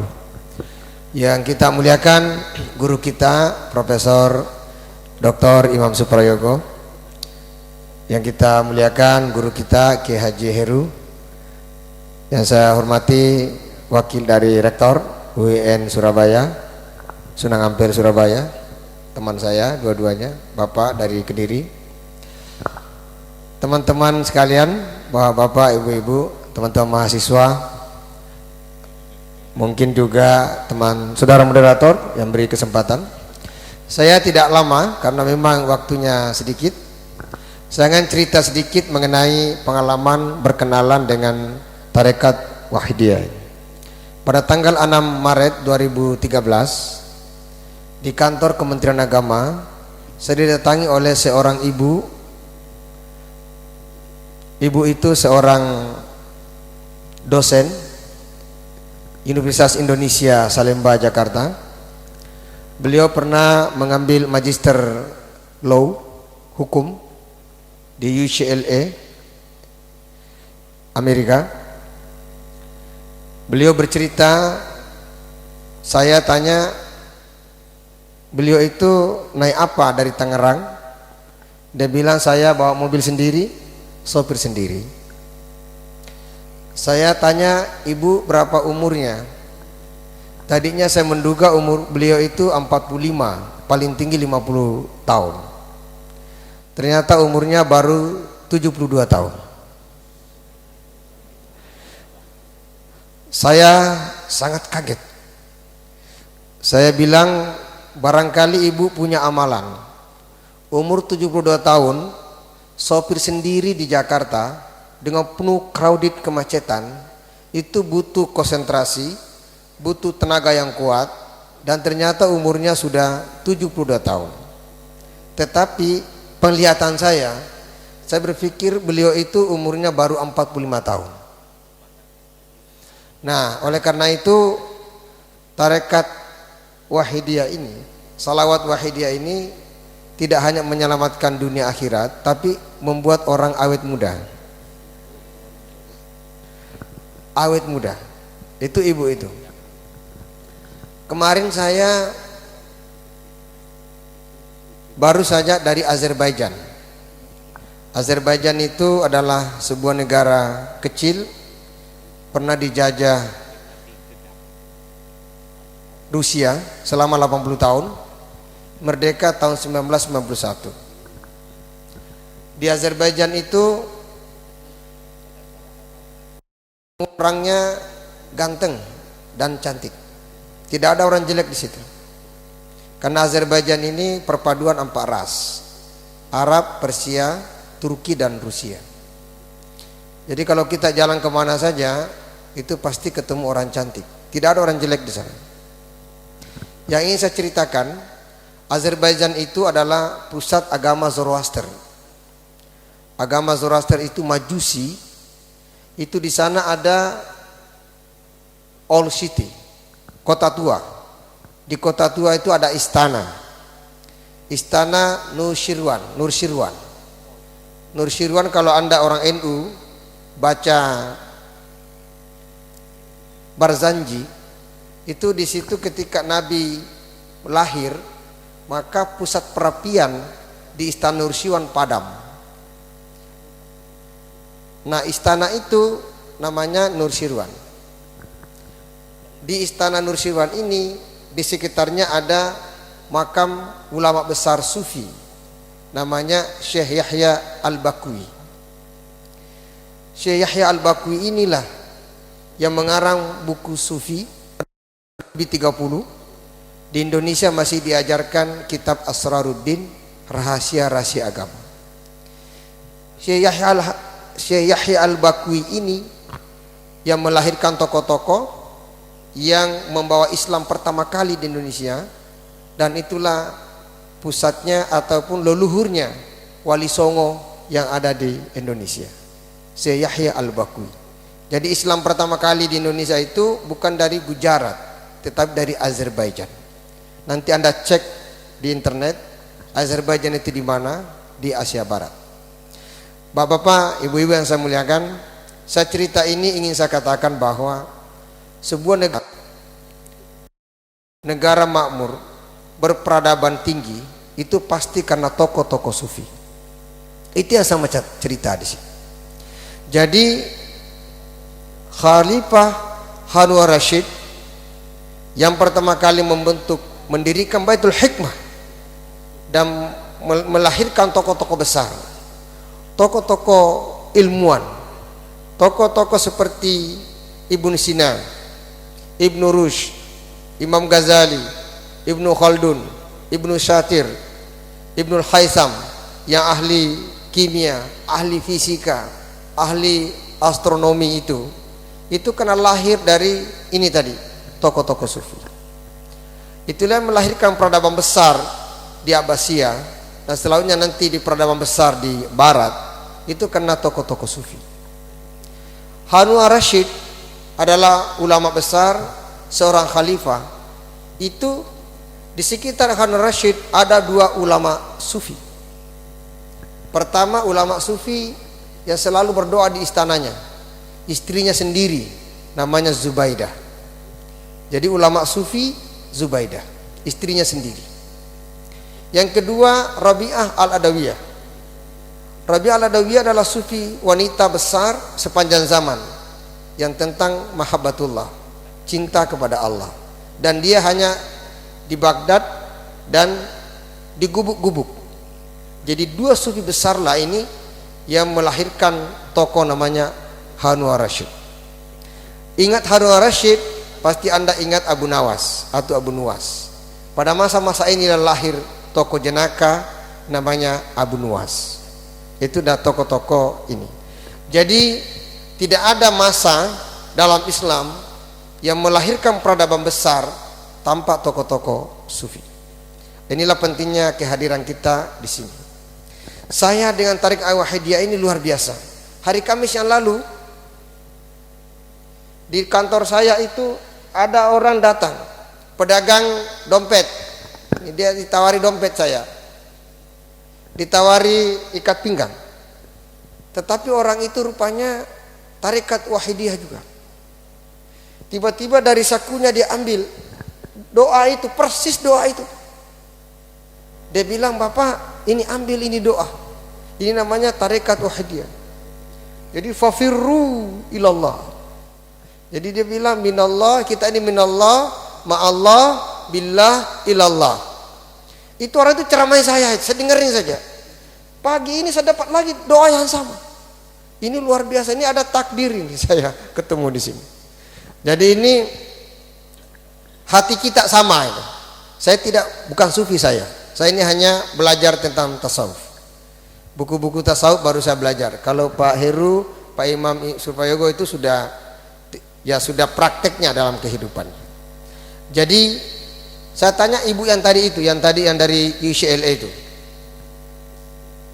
Ibu itu berkata kepada saya, orang-orang miskin kota, urban kota itu dan miskin bisa bertahan di Jakarta ini. Ada 16.000 pengikut tarekat Wahidiyah di Jakarta. Inilah yang membuat mereka bertahan hidup. Nah, di sini ini saya juga heran.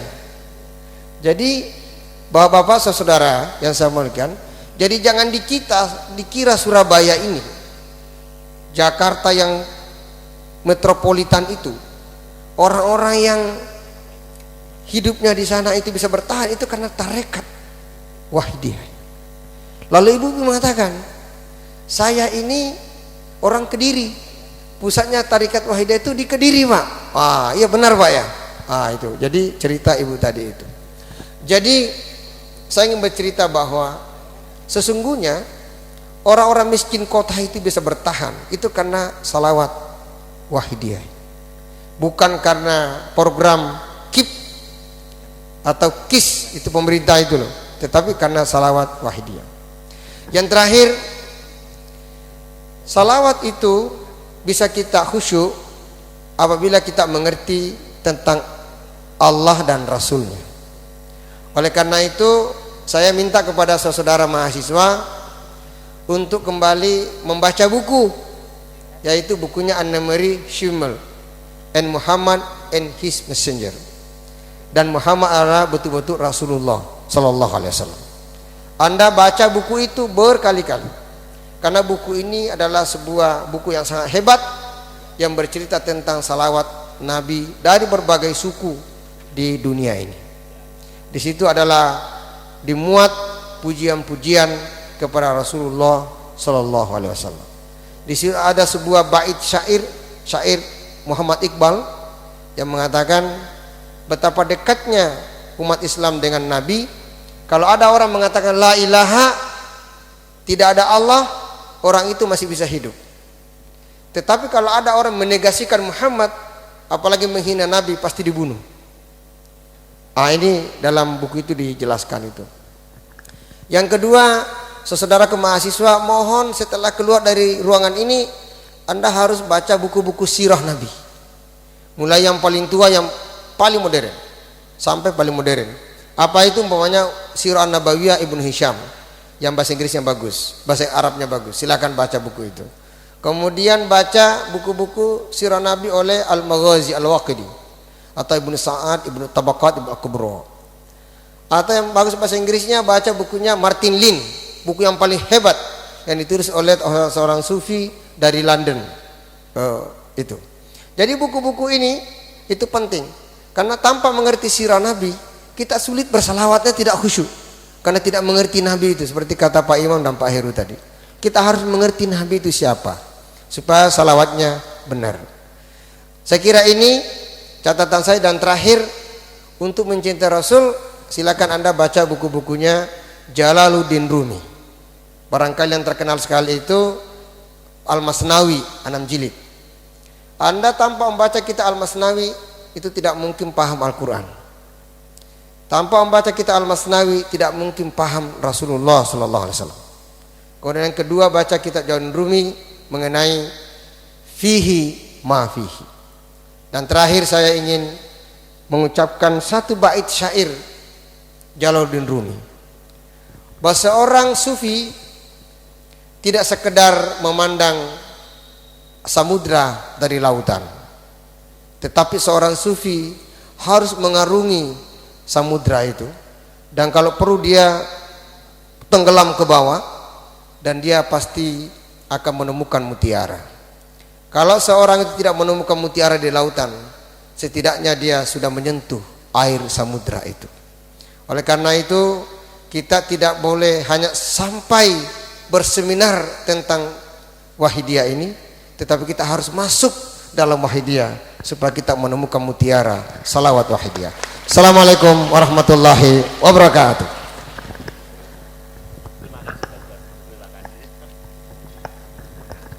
Makasih Pak Jen. Ini tadi masih belum saya serahkan pada moderator. Ini tadi kan baru tak pinjamkan pada beliau ini. Jadi memang beginilah apa namanya, majelis ilmu sesungguhnya itu yang tidak perlu, kalau menurut saya tadi bilang sama Pak Heru, Ustadz Heru, Kiai Heru, di dalam diskusi-diskusi yang pada tataran hati, kalau kita memang percaya pada hati, itu tidak perlu ada debat, itu tidak perlu ada pertanyaan-pertanyaan, itu tidak perlu. Orang yang seminar-seminar yang lalu kemudian berdebat itu kalau kita itu orientasi kepada akal, tapi kalau kepada hati itu tidak perlu, itu tidak perlu.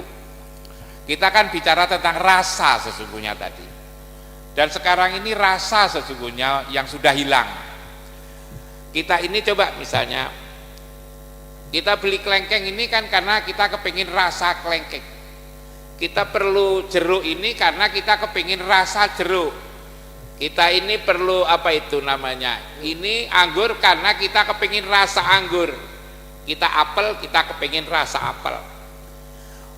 Begitu juga ketika kita makan, kita itu kepingin rasa daging kambing, maka kita beli daging kambing. Kita rasa ayam, maka beli rasa. Jadi ini sesungguhnya beraneka ragam ini disuguhkan pada saya ini karena rasanya berbeda-beda. Umpama berbagai jenis buah ini rasanya sama, untuk apa lalu kita beli bermacam-macam kayak begini? Bermacam-macam ini karena mereka memiliki rasa yang berbeda-beda. Karena itu sesungguhnya buah ini yang penting bukan bentuknya, yang penting adalah rasanya sesungguhnya. Nah, sementara ini bangsa Indonesia itu ada kehilangan sesuatu yang penting, ialah rasa. Rasanya sudah hilang. Rasa takutnya tidak ada, rasa sungkannya tidak ada, bahkan rasa malunya tidak ada. Karena rasa malunya tidak ada, maka biasanya kalau dulu orang desa itu kan malu. Kalau mahasiswanya perempuan, lalu kemudian apa namanya seweknya jebol itu malu gitu loh. Sekarang ini malah dijebol, coba tuh. Seweknya itu malah dijebol. Kenapa? Ya karena memang malunya, rasa malunya itu sudah hilang. Disinilah yang menjadikan kita menjadi rusak. Dan ini obatnya adalah sholawat wahidiyah begini ini. Tadi saya katakan bahwa kita ini kalau apa namanya tadi, sifat-sifat sudah ada pada kita, maka lalu kemudian kita menjadi maju. Kita benar, kita lalu bisa dipercaya, kita fatonah, kita tablek, menjadi hebat. Nah, kalau kita menjadi hebat, lalu kemudian khairun nas angpauhum linas. Sekarang ini karena yang kita tiru itu jenggotnya, telumpahnya itu, maka kita kalah dengan orang-orang barat, kita kalah. Lalu pertanyaannya adalah, kalau begitu yang memberi manfaat orang barat, kita diberi manfaat, apakah mereka masuk surga? Nah, ini keliru lagi, harus diperjelas bahwa kita mengembangkan yang satu ini, sidik, amanah, tablek, fatonah itu agar kita menjadi rahmatan lil alamin. Untuk surga adalah rahmatullah.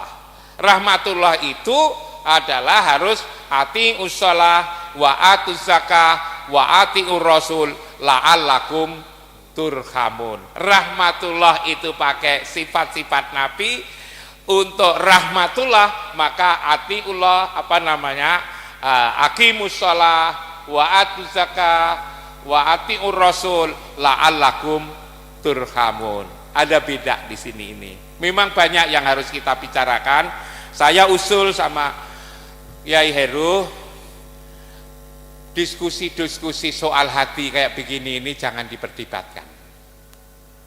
Cukup lalu didengarkan, lalu kemudian diendapkan, lalu direnungkan. Tatkala kita banyak bertanya, apalagi berdebat, orang berdebat, orang berbantah, ujungnya hanya dua. Satu menang, satu kalah. Yang menang nanti akan sombong, yang kalah akan kecewa, bahkan lalu kemudian juga sakit hati, dendam. Mosok lalu kemudian seminar tentang sholawat kok lalu kemudian membuahkan dendam dan sombong. Agar seminar ini tidak membuahkan dendam dan sombong, maka seharusnya ya cukup didengarkan Ustadz Heru, dengarkan saya, selesai, lalu kemudian pulang. Nanti ada seminar lagi. Kok beda dengan seminar pada umumnya? Seminar pada umumnya itu urusan otak, sedangkan seminar kita ini adalah urusan hati. Karena itulah billahi taufik wal hidayah. Assalamualaikum warahmatullahi wabarakatuh.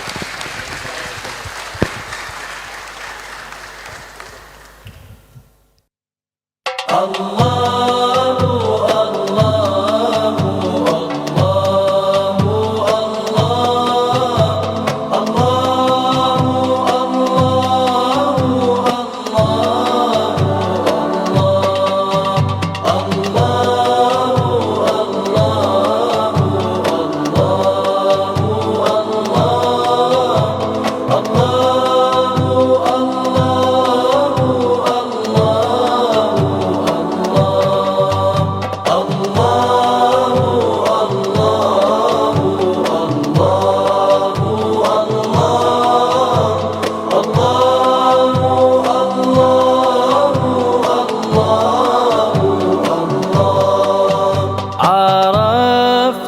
عرفتك يا ربي قبل المتاب عرفتك مذ ذاق قلبي الصعاب